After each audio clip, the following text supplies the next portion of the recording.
السلام علیکم ورحمۃ اللہ وبرکاتہ۔ الحمد للہ ان الحمد للہ نحمده ونستعینه ونستغفره ونعوذ باللہ من شرور انفسنا ومن سیئات اعمالنا من يهده الله فلا مضل له ومن يضلل الله فلا هادي له واشهد ان لا اله الا الله واشهد ان محمدا عبده ورسوله اما بعد فإن خير الحديث كتاب الله وخير الهدي هدي محمد صلى الله عليه وعلى آله وسلم وشر الأمور محدثاتها وكل محدثة بدعة وكل بدعة ضلالة وكل ضلالة في النار۔ رب اشرح لي صدري ويسر لي أمري واحلل عقدة من لساني يفقهوا قولي رب زدنی علما رب زدنی علما رب زدنی علما آمین یا رب العالمین۔ ہر قسم کی تعریف، حمد اور ثنا اللہ رب العزت کے لیے لائق اور زیبا ہے، جو ساری کائنات کا خالق، مالک، مربی اور منتظم ہے۔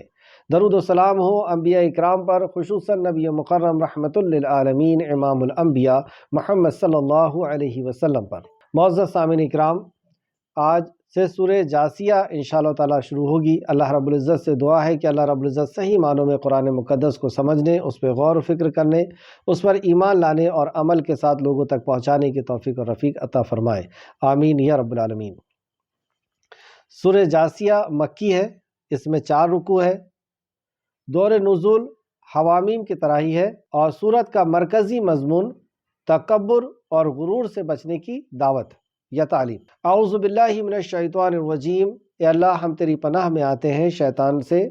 بسم اللہ الرحمن الرحیم، اللہ کے نام سے جو رحمان اور رحیم ہے۔ اللہ کے نام سے ہم کام کو شروع کر رہے ہیں، اس عظیم علم کو حاصل کر رہے ہیں، اللہ رب العزت کی وحی کو، ہمیں اپنے دستور حیات کو ہم حاصل کر رہے ہیں اللہ کے نام سے جو رحمان اور رحیم ہے۔ حامیم، حامیم یہ حرف مقطعات ہے۔ تنزیل الکتاب من اللہ العزیز الحکیم، تنزیل الکتاب یہ سے نازل کیا، اس کتاب کو من اللہ، اللہ کی طرف سے نازل ہوئی ہے، اور وہ اللہ کون؟ جو عزیز اور حکیم ہے، زبردست ہے اور حکمت والا ہے۔ تو اس نے اپنی زبردست قدرت کے مطابق یہ ساری کائنات کو بنایا اور ہمیں پیدا کیا اور ہمیں دستور حیات عطا کیا حکمت کے ساتھ، اور اس سے زیادہ حکمت والی کتاب اور کوئی نہیں ہو سکتی جو خود حکیم نے نازل کیا، حکمت والے رب نے نازل کیا۔ تو اس کتاب کا نزول اللہ کے طرف سے ہے جو بڑا زبردست ہے اور نہایت حکمت والا ہے۔ آیت نمبر 3، ان فی السماوات والارض لآیات لیؤمنون، ان فی السماوات، اور بلا شبہ آسمانوں اور زمین کے میں مومنوں کے لیے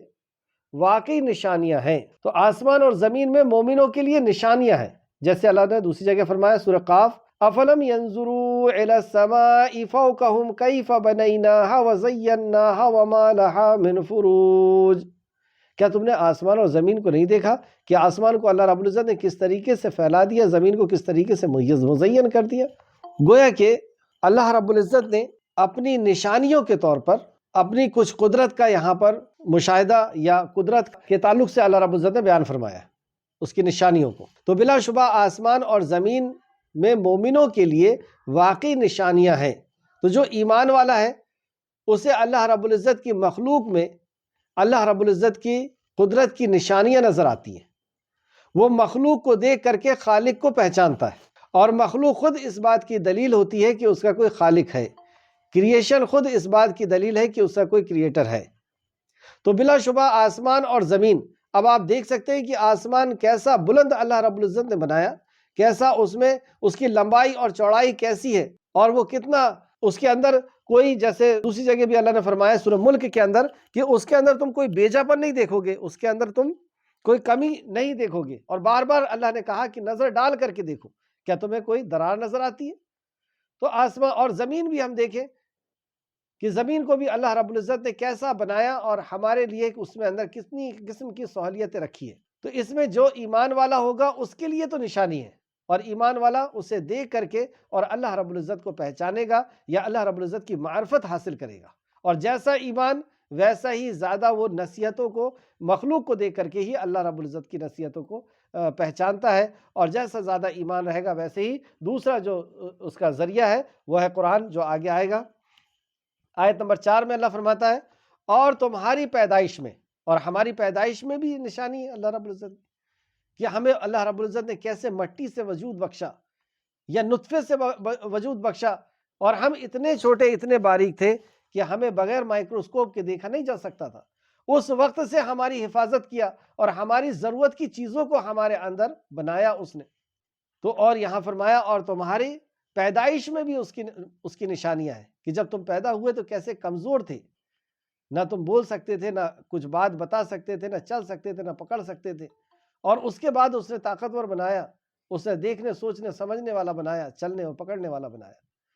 تو تمہاری پیدائش میں بھی اللہ رب العزت کی نشانی ہے اس کی قدرت کی، اور ان چلنے پھرنے والوں میں جو اس نے پھیلا دیا، جو اس نے زمین میں چلنے پھرنے والے پھیلا دیا۔ تو چلنے پھرنے والے تو سبھی مخلوق ہیں، جیسے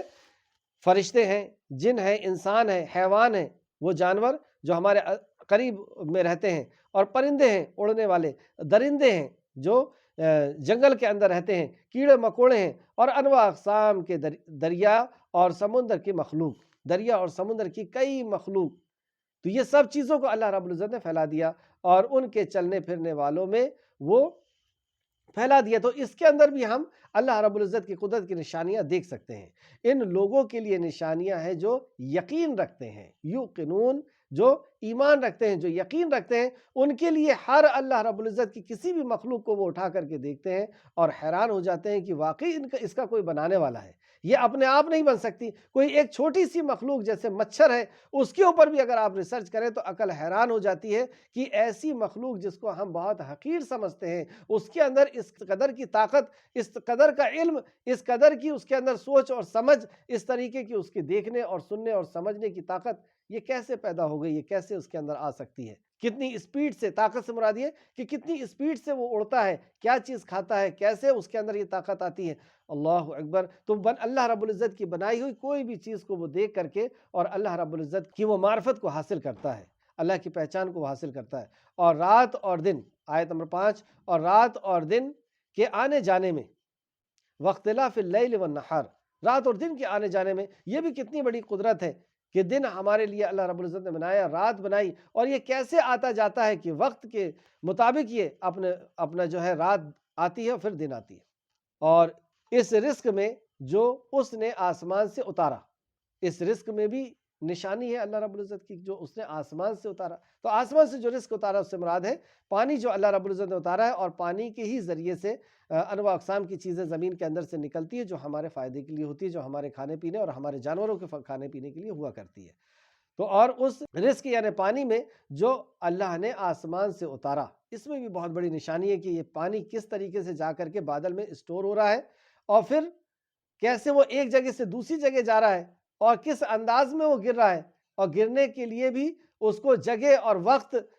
ہر چیز ایک لمٹ کے مطابق، ایک اندازے کے مطابق، ایک تدبیر کے مطابق یہ ساری چیزیں چل رہی ہیں۔ تو اس میں بھی نشانی ہے ہر بندے کے لیے جو ایمان رکھتا ہے، جو یقین رکھتا ہے، اس کے لیے کہ واقعی یہ چیز اپنے آپ نہیں ہو رہی ہے، کوئی ہے اس سب چیز کے پیچھے جس کی کار فرمائی چل رہی ہے، جس کا حکم چل رہا ہے، جس کی تدبیر، جس کا پلان چل رہا ہے۔ پھر اس کے ذریعے سے زمین کو اس نے مردہ ہو جانے کے بعد زندہ کیا،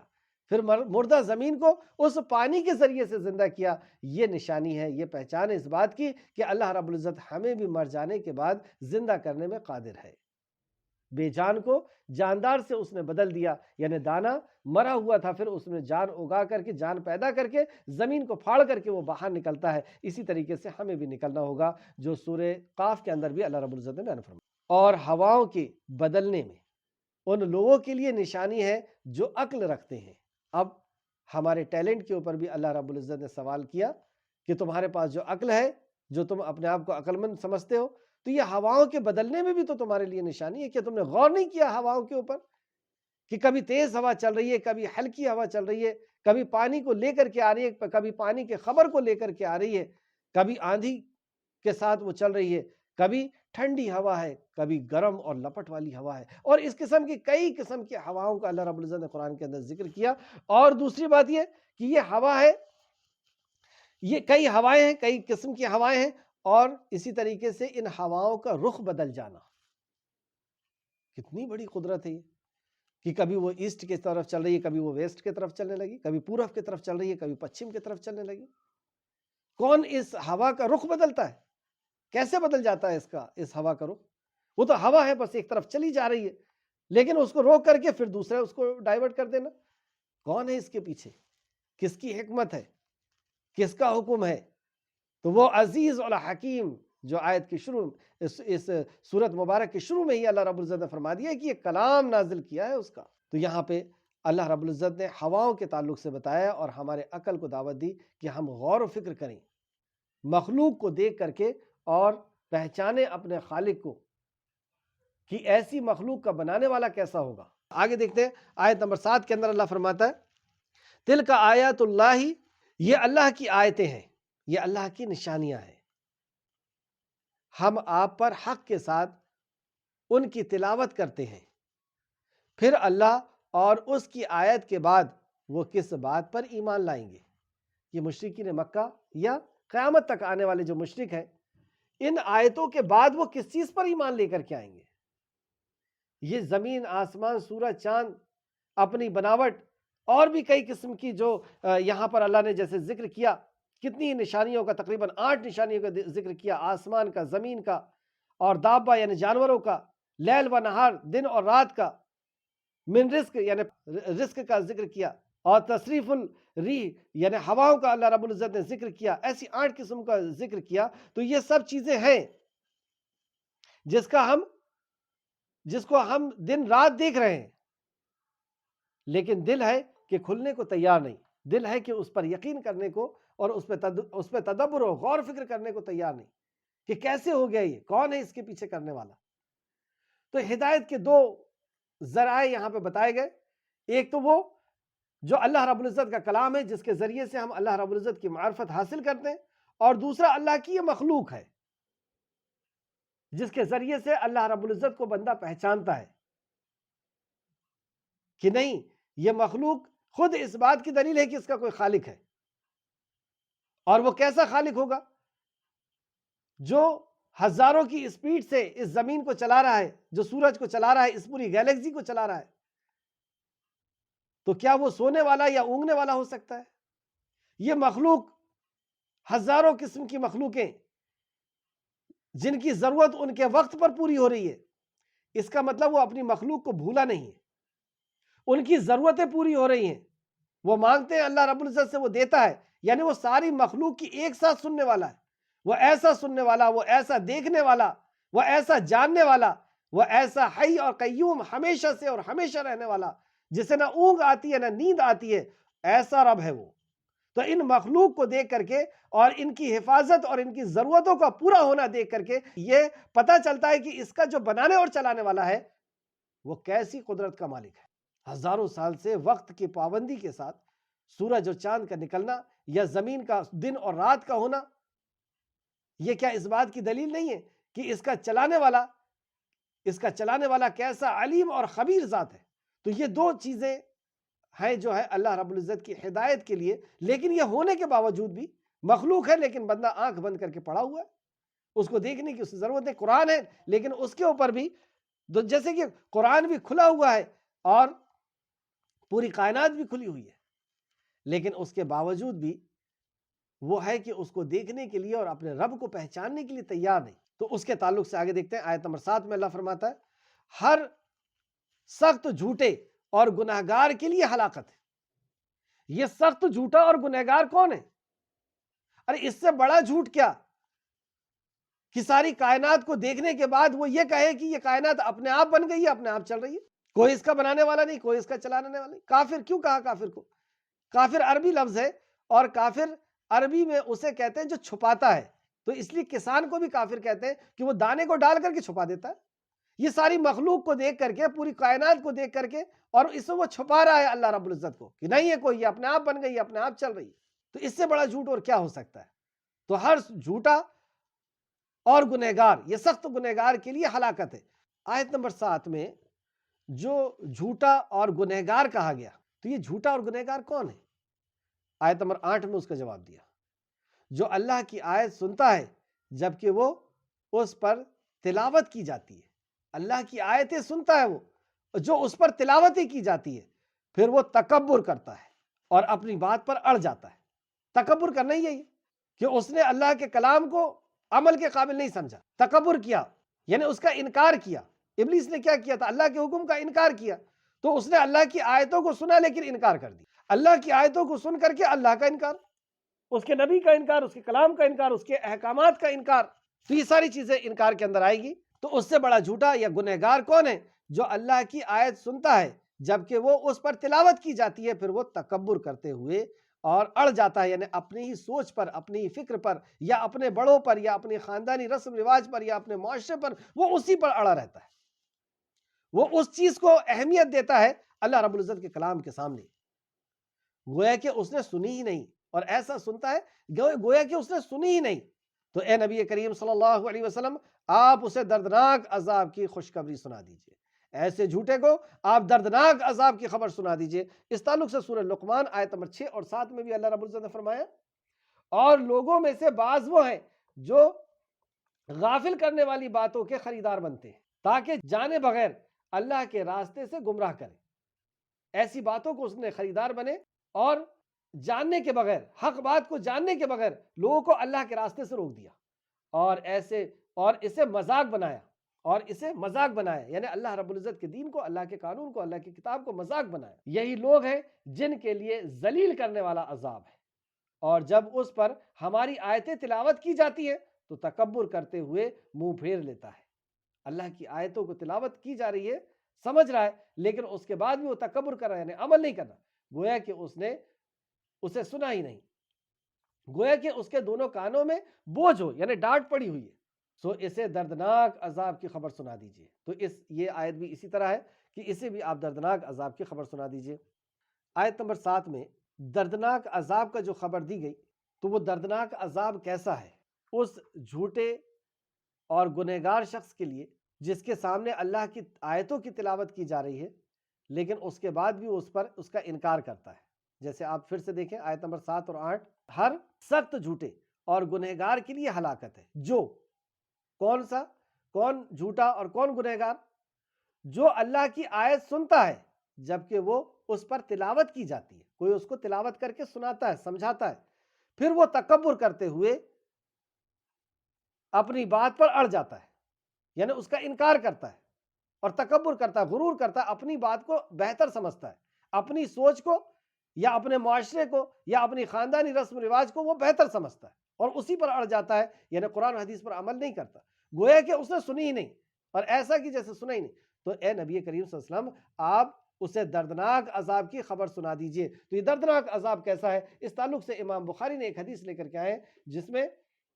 صحابی فرماتے ہیں کہ نبی کریم صلی اللہ علیہ وسلم فجر کی نماز کے بعد ہمارے طرف رخ کر کے بیٹھ جاتے اور ہم سے پوچھتے کہ تم میں سے کسی نے کوئی خواب دیکھا ہے؟ ہم لوگ خواب بتاتے اور پھر آپ ماشاءاللہ کہتے، یعنی اس خواب کی تعبیر کرتے اور اس کے بارے میں بتاتے۔ ایک دن آپ نے ہم سے سوال کیا تو ہم میں سے کسی نے بھی جواب نہ دیا، یعنی ہم میں سے کسی نے بھی خواب نہیں دیکھا تھا، تو آپ نے فرمایا میں نے آج رات خواب میں 2 آدمیوں کو دیکھا۔ مطلب نبی کریم صلی اللہ علیہ وسلم پھر خود اپنا خواب بیان کرتے ہیں کہ میں نے آج رات خواب میں 2 آدمیوں کو دیکھا، وہ میرے پاس آئے اور مجھے میرے ہاتھ سے پکڑ کر مقدس زمین کی طرف لے گئے۔ میں نے وہاں دیکھا کہ ایک آدمی بیٹھا ہوا ہے اور ایک آدمی کھڑا ہے اور اس کے ہاتھ میں لوہے کا آنکڑا ہے، یعنی جیسے کانٹے دار چیز ہوتی ہے اس کو پھنسا کر کے نکالتے، ایسا آنکڑا ہے، جیسے آپ نے دیکھا ہوگا مچھلی کا گل، اس کو کہتے ہیں آنکڑا، ایسا آنکڑا ہے۔ وہ بیٹھے ہوئے آدمی کے منہ میں ڈال کر اس کے گال کی گدی تک اسے چیر دیتا ہے۔ اس آنکڑے کو غور کریں کہ جیسے وہ جو گل ہوتا ہے وہ مچھلی جیسی اس کو کھاتی ہے تو اس کی زبان یا اس کا گال جو ہے اس میں پھنس جاتا ہے، اور کتنی بھاری بھرکم مچھلی ہو وہ اس گل کی وجہ سے اور پانی کے اندر سے باہر آ جاتی ہے۔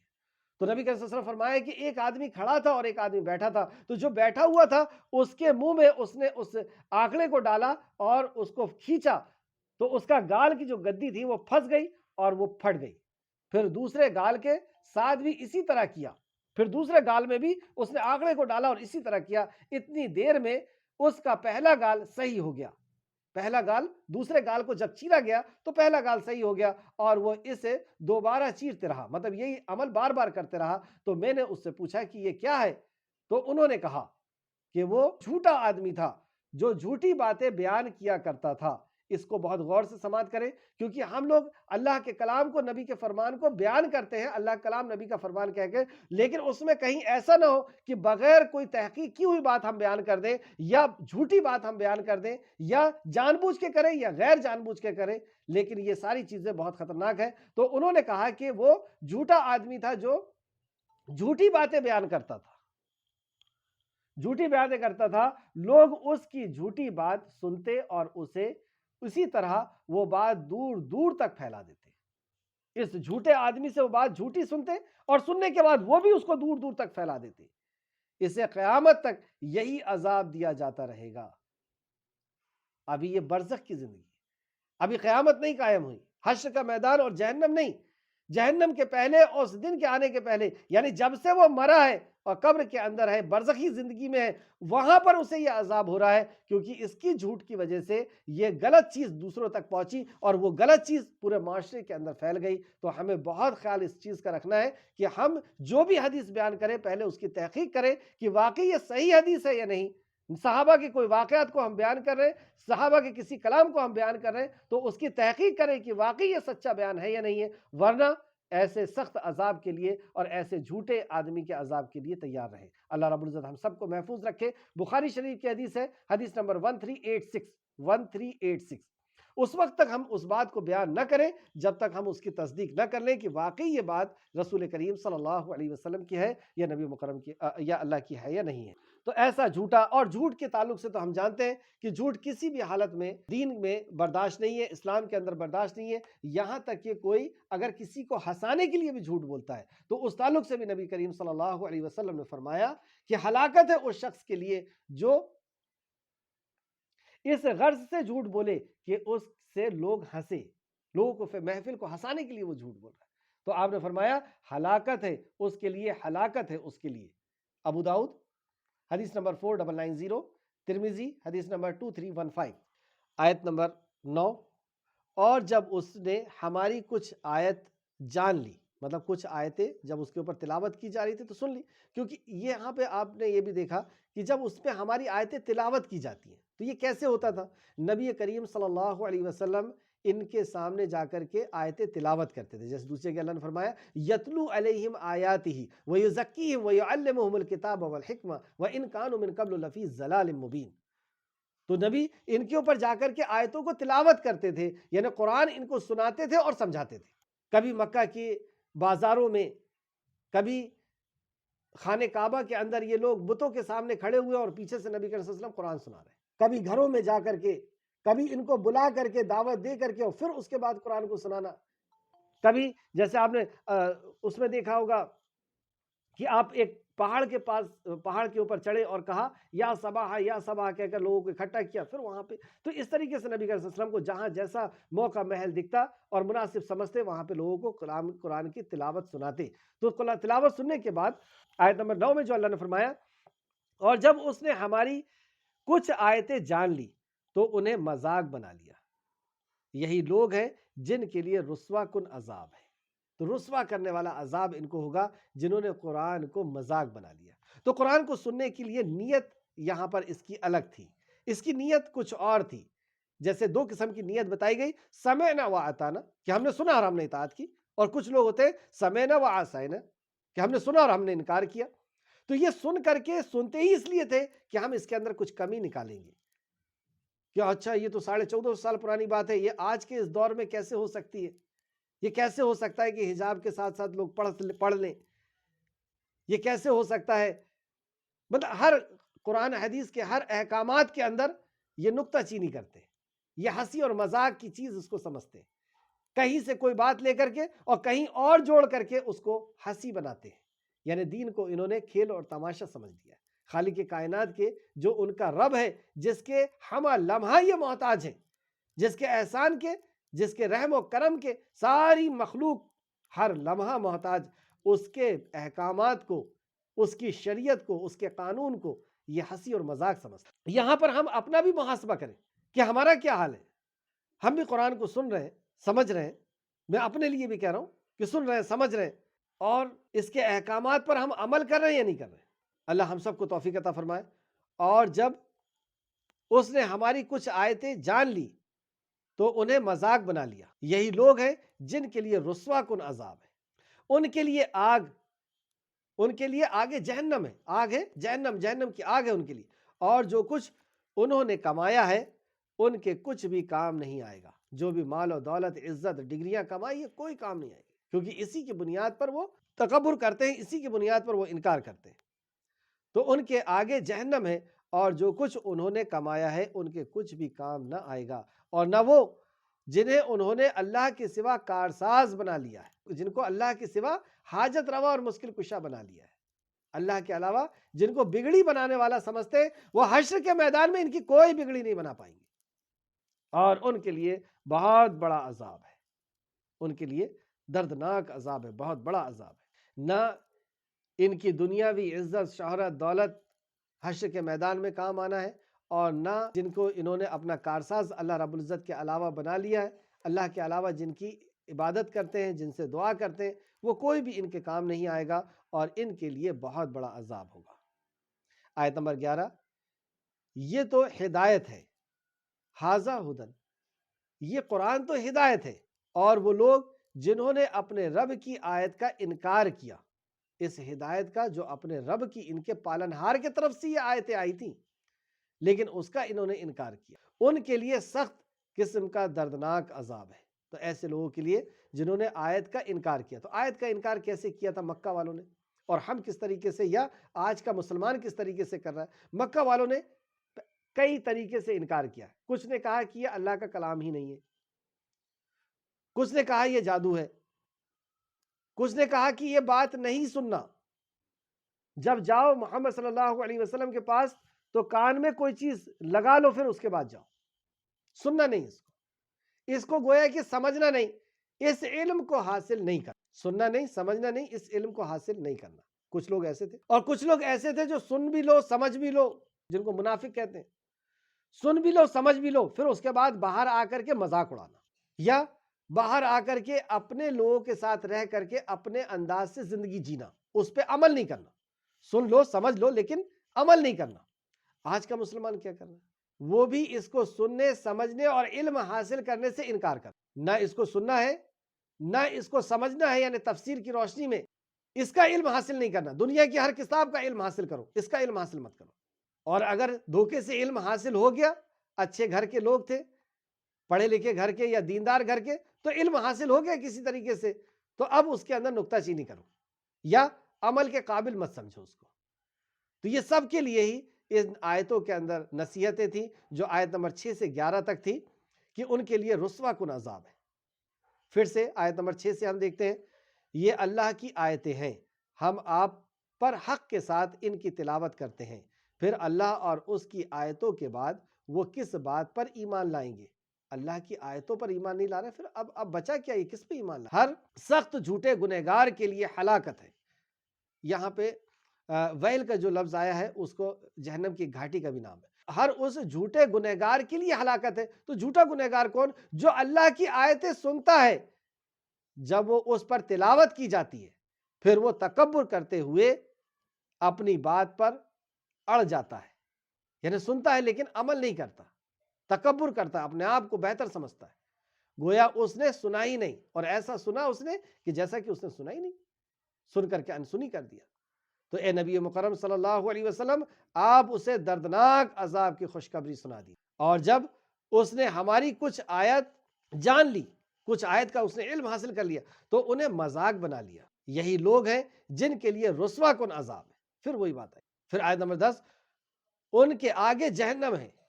اور جو کچھ انہوں نے کمایا ہے، مطلب دنیا کے اندر جس کے بنا پر وہ تکبر کرتے، ان کے کچھ بھی کام نہیں آئے گا، اور جس سے ان کو امیدیں ہیں اللہ رب العزت کے علاوہ، اور نہ وہ جنہیں انہوں نے اللہ کے سوا کارساز بنا لیا ہے، امید رکھتے ہیں جن کے اوپر، وہ بھی کچھ کام نہیں آئے، اور ان کے لیے بہت بڑا عذاب ہے۔ یہ قرآن تو ہدایت ہے، نصیحت ہے، اور وہ لوگ جنہوں نے اپنے رب کی آیت کا انکار کیا، ان کے لیے سخت قسم کا دردناک عذاب ہے۔ پھر آگے آیت نمبر 12 سے اللہ رب العزت نے اپنی قدرت کی نشانیوں کو پھر سے بیان فرمایا۔ اللہ وہ ہے، اب اللہ رب العزت کا تعارف سنیں، اللہ وہ ہے جس نے سمندر کو تمہارے تابع کر دی تاکہ اس کے حکم سے اس میں سے کشتیاں چلاؤ۔ مطلب اللہ رب العزت نے سمندر کو بھی ہمارے تابع فرمان کر دیا کہ بڑی بڑی موجوں کے اندر پانی کو کاٹتے ہوئے ہماری کشتیاں چلتی ہیں۔ تو یہ سفر ہے، اصل میں ایک جگہ سے دوسری جگہ ہمیں کشتیاں لے کے جاتی ہیں، ایک ملک سے دوسرے ملک، کبھی تجارت کے لیے، کبھی تعلیم حاصل کرنے کے لیے، کبھی ایک پیغام کو یعنی دعوت کے کام کے لیے۔ تو یہ کشتیاں اس طریقے سے ہمارے لیے اللہ رب العزت نے تابع فرمان بنا دیا، اور تاکہ تم اس کا فضل تلاش کرو، اور اسی کشتیوں میں چل کر کے تجارت بھی کرتے ہیں اور اللہ کا فضل بھی تلاش کرتے ہیں، یعنی اس کے اندر سے مچھلیوں کو نکال کر کے اس کا بزنس کرتے ہیں، اس کو کھاتے ہیں، اور زیورات بھی نکالتے ہیں، مونگا موتی نکالتے ہیں، اس سے بھی کھاتے ہیں، جیسے سورہ نحل آیت نمبر 14 کے اندر اللہ رب العزت نے فرمایا، اور سورہ نحل آیت نمبر 14، اور وہی ہے جس نے، یعنی وہی اللہ ہے جس نے تم کو سمندر کو تمہارا مسخر کر دیا تاکہ تم اس سے تازہ گوشت نکالتے ہو، یعنی مچھلیاں نکالتے ہو، اور اس سے زینت کی چیزیں نکالتے ہو جنہیں تم پہنتے ہو، یعنی خوبصورتی کی چیزیں جنہیں تم پہنتے ہو، موتیاں وغیرہ، اور تو سمندر کو اس میں پانی کو، یعنی وہ پانی کو کاٹ کر کے ایک جگہ سے دوسری جگہ جاتا ہے، اور تاکہ تم اس کا فضل تلاش کرو، تاکہ تم شکر کرو۔ اس میں غور کرنے والی بات یہ کہ اللہ رب العزت نے جہاں پر جہاز کا اور سمندر کا ذکر کیا اور ان دونوں کے فائدے بتائے، ان فائدوں کے بعد ہمارا رب ہم سے کیا چاہتا ہے، اس نعمت کو دینے کے بعد ہمارا رب ہم سے کیا چاہتا ہے، تو اللہ رب العزت آگے فرماتا ہے لعلکم تشکرون، تاکہ تم اللہ کا شکر ادا کرو۔ یعنی اتنی نعمتیں، اور بھی دوسری آیتوں کے ذریعے سے اگر آپ دیکھیں تو دنیا کے اندر جتنی بھی نعمتیں ہمیں نظر آ رہی ہیں، وہ ساری نعمتوں کو دینے کے بعد ہمارا رب ہم سے جو مطالبہ کرتا ہے وہ صرف ایک کہ تم اللہ کا شکر ادا کرو۔ یعنی یہ نعمتیں اللہ رب العزت کی دی ہوئی ہیں، اس کا شکر جو ہے وہ اللہ رب العزت کو ہی ادا کیا جائے، کسی اور کو نہیں، نہ ہماری صلاحیت کو، نہ ہماری ڈگری کو، نہ ہماری طاقت کو، نہ ہمارے پیر و مرشد کو، نہ اللہ رب العزت کے علاوہ کسی بھی مخلوق، چاہے وہ فرشتے ہوں، نیک لوگ ہوں، یا کوئی بھی چیز ہو، یہ کسی کو بھی اس کا حق نہ دیا جائے۔ جو نعمتیں اللہ رب العزت نے دی ہے، اس کا شکر اللہ رب العزت کو ادا کرے، اور اگر اللہ رب العزت کو اس کا شکر ادا نہیں کرتے، کسی اور کو کرتے ہیں، کسی بزرگ کو، کسی قبر کو، کسی اور کو، تو گویا کہ اس کو اللہ رب العزت نے لَإِن شَكَرْتُمْ لَأَزِيدَنَّكُمْ وَإِن كَفَرْتُمْ، تو اللہ نے کہا کہ جس نے شکر کیا اللہ اس کو نعمتوں کو اور بڑھائے گا، جو توحید پہ رہا اس کی نعمت کو اور بڑھائے گا، اور جس نے شکر نہیں کیا ایسا نہیں کہا وَإِن كَفَرْتُمْ، تو یہ کفر ہے۔ اللہ رب العزت کا دیا ہوئی نعمت کا کریڈٹ کسی اور کو دینا، کہ تم نے ہمیں اولاد دیے ہو، تم نے ہماری بگڑی کو ٹھیک کیے ہو، تم نے ہمارے کاروبار کو چمکایا ہو، تم نے ہماری بیماری کو ٹھیک کر دیے، تو یہ اللہ رب العزت نے کیا تھا، لیکن شکر کسی اور کا ادا کرنا یہی کفر ہے۔ تو آیت کو پھر سے سماعت فرمائیں، اللہ وہ ہے جس نے سمندر کو تمہارے تابع کر دیا تاکہ اس کے حکم سے اس میں کشتیاں چلیں، یہ اللہ کے حکم سے چلتی ہے، اور تاکہ تم اس کا فضل تلاش کرو، یعنی اس کے اندر سے اپنی ضرورت کی چیزیں نکالو، اور تاکہ تم شکر کرو۔ تو یہ اتنی بڑی نعمت دینے کے بعد اللہ ہم سے صرف ایک چاہتا ہے کہ تم الحمدللہ کہہ دو، جیسے نبی کریم صلی اللہ علیہ وسلم نے فرمایا کہ الحمدللہ کہنا جو نعمت اللہ رب العزت نے دی ہے اس کا بدلہ ہے، گویا کہ اس کی آپ نے قیمت ادا کر دی ہے۔ آیت نمبر 13، اور اسی نے اپنے طرف سے جو کچھ آسمان میں ہے اور جو کچھ زمین میں ہے سب تمہارے تابع کر دیا، بے شک اس میں ان لوگوں کے لیے نشانیاں ہیں جو غور و فکر کرتے ہیں۔ تو جو غور و فکر کرتے ہیں، جو ریسرچ کرتے ہیں، جو تدبر کرتے ہیں، تو ان غور و فکر کرنے والوں کو اللہ رب العزت نے دعوت دی کہ زمین و آسمان کے اندر جتنی بھی چیزیں ہیں اس پر ریسرچ کرو، دیکھو کہ یہ کس کے لیے بنائی گئی ہے اور کس نے بنایا ہے۔ یہ سب ہماری ضرورت کے لیے بنائی گئی، ہماری فیسلٹی کے لیے، ہماری سہولیت کے لیے بنائی گئی۔ کیا ہم نے بنایا؟ ہم نے نہیں بنایا،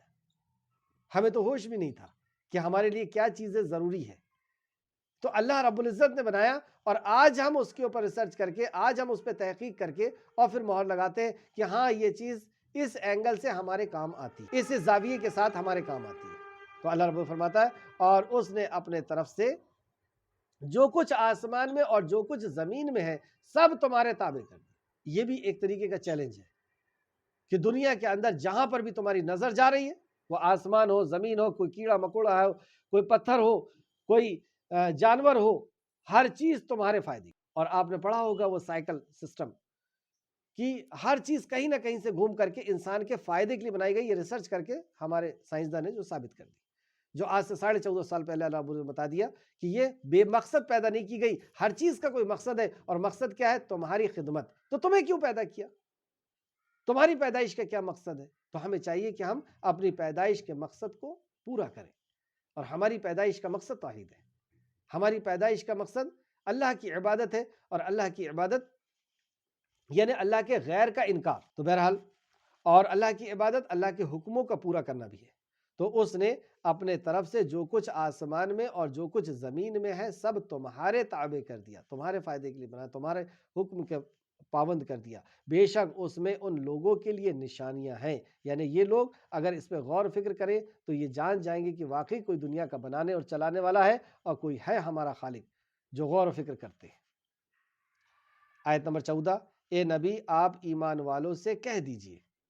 کہ وہ ان لوگوں کے سے عفو اور درگزر کریں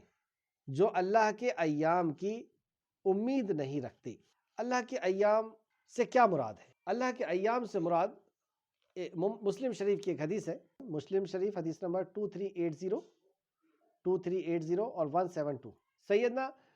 ابی بن قاب رضی اللہ عنہ بیان کرتے ہیں، رسول اللہ صلی اللہ علیہ وسلم نے فرمایا، موسیٰ علیہ السلام اپنی قوم میں لوگوں کو ایام اللہ کے ذریعے سے نصیحت کر رہے تھے، اور ایام اللہ سے مراد اللہ کی نعمتیں اور اس کی بھیجی ہوئی مصیبتیں ہیں، یعنی جو ہماری زندگی میں چل رہا ہے، جو اچھا ہو رہا ہے، جو برا ہو رہا ہے، یہ کیسے ہو رہا ہے، کس کے طرف سے ہو رہا ہے، تو اس کے ذریعے سے ان کو سمجھایا کرتے تھے۔ جیسے ایام سے مراد وہ دن ہے جن میں اللہ تعالیٰ کے طرف سے کسی قوم کی نعمت سے سرفرازی کیا گیا یا کسی قوم کو مصیبت میں مبتلا کیا گیا۔ تو اس کے ذریعے سے سمجھا رہے تھے، نصیحت کر رہے تھے کہ دیکھو وہ قوم تھی جنہوں نے اللہ رب العزت کی فرما برداری کی، ان کے لیے اللہ رب العزت نے یہ نعمتیں نازل فرمائی۔ وہ قوم تھی جس نے اللہ رب العزت کی نافرمانی کی، تو اللہ رب العزت نے اسے اس طریقے سے گرفت کیا اور انہیں پکڑ کر کے تہوبالا کر دیا۔ خود ہم دیکھ سکتے ہیں کہ فرعون کا کیا حال ہوا، نوح علیہ السلام کی قوم کا کیا حال ہوا، اور جنہوں نے ایمان لایا تھا، جنہوں نے نبی کی اطاعت و فرمانبرداری کی تھی، اللہ رب العزت نے پوری دنیا کو ڈبا کر کے اور انہیں بچا لیا ایک کشتی میں سوار کر کے۔ تو اس کے ذریعے سے انہیں نصیحت کی جا رہی تھی۔ یہاں پہ ایام اللہ سے یہ مراد ہے۔ پھر سے اس آیت کو دیکھیں، آیت نمبر 14، اے نبی آپ ایمان والوں سے کہہ دیجئے کہ وہ ان لوگوں کے سے عفو درگزر کرے جو اللہ کے ایام کی امید نہیں رکھتے،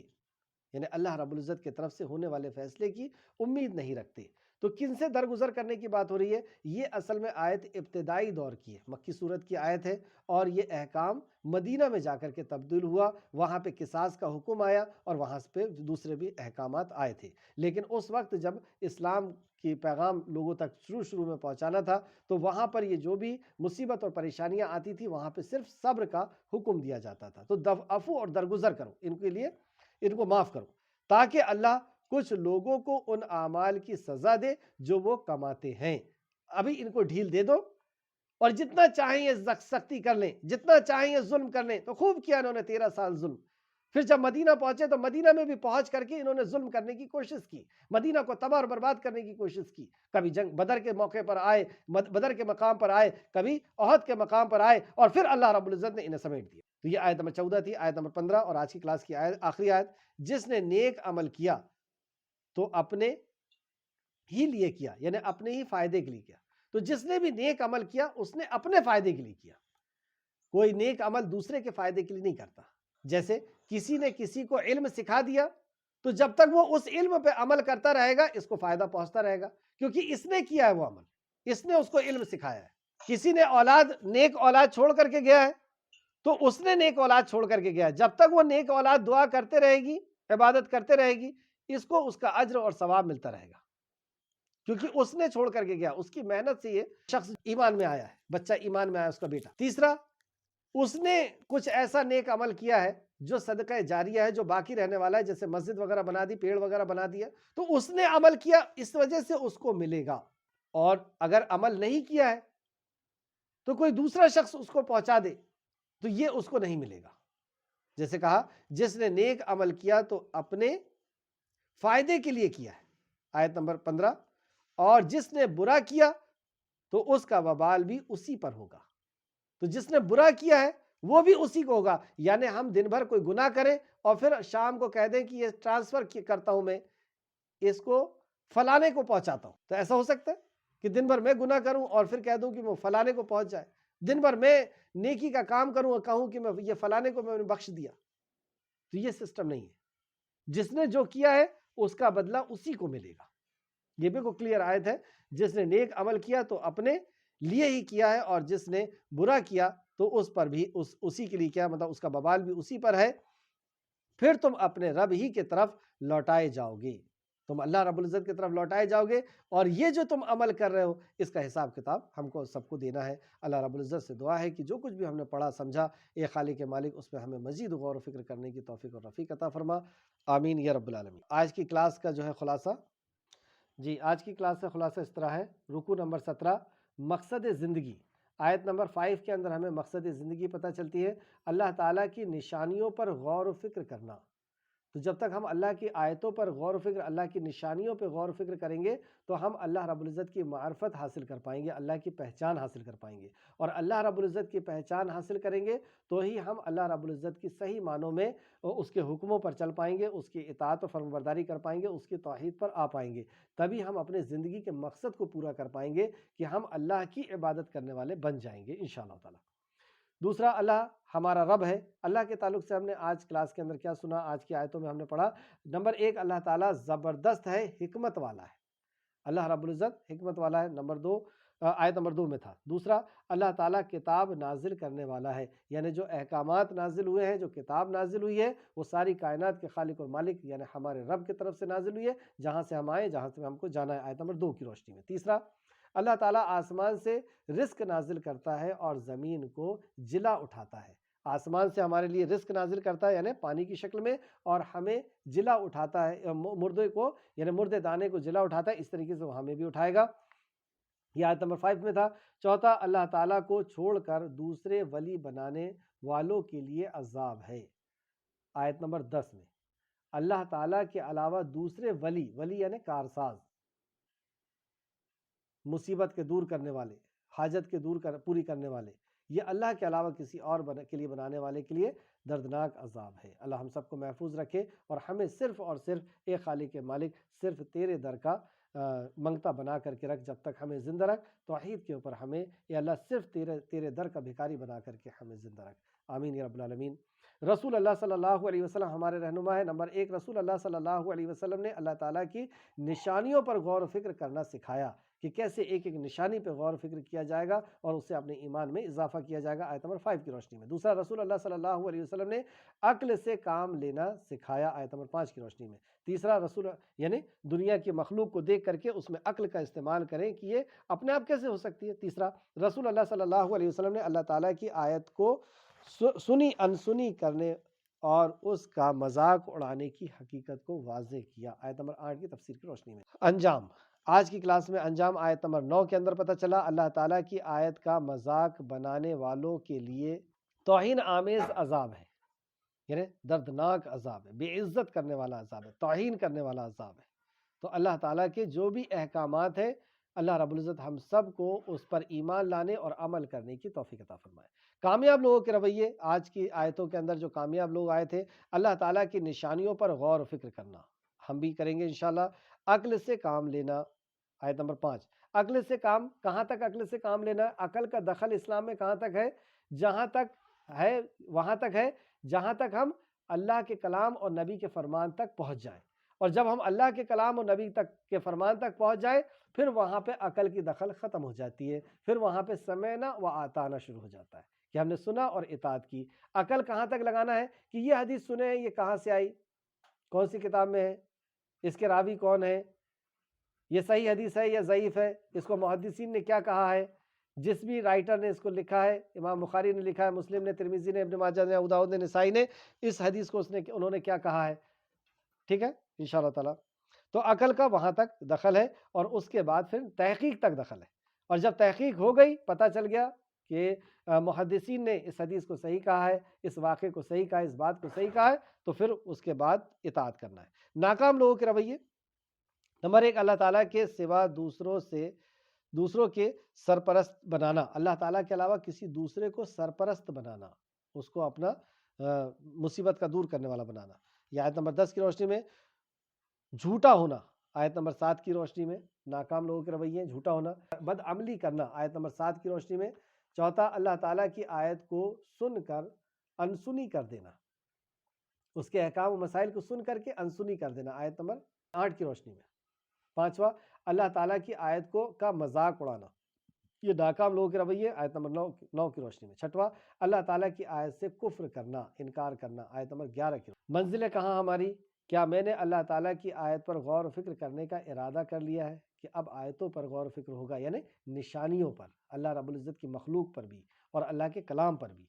کیا میں نے عقل سے کام لینے کا ارادہ کر لیا ہے۔ آخر میں اللہ رب العزت سے دعا ہے کہ خالق مالک جو کچھ بھی ہم نے پڑھا اس میں ہمیں مزید غور و فکر کرنے کی توفیق و رفیق عطا فرما، جب تک ہمیں زندہ رکھ، ایمان کے ساتھ، اسلام کے ساتھ ہمیں زندہ رکھ، اور ہمارا خاتمہ بالخیر فرما، نیک وکاروں کے ساتھ خالق مالک ہمارا شمار فرما دے۔ اللہم صلی وسلم علی نبینا محمد، اللہم صلی وسلم علی نبینا محمد، اللہم صلی وسلم علی نبینا محمد، آمین یا رب العالمین۔ السلام علیکم ورحمۃ اللہ وبرکاتہ۔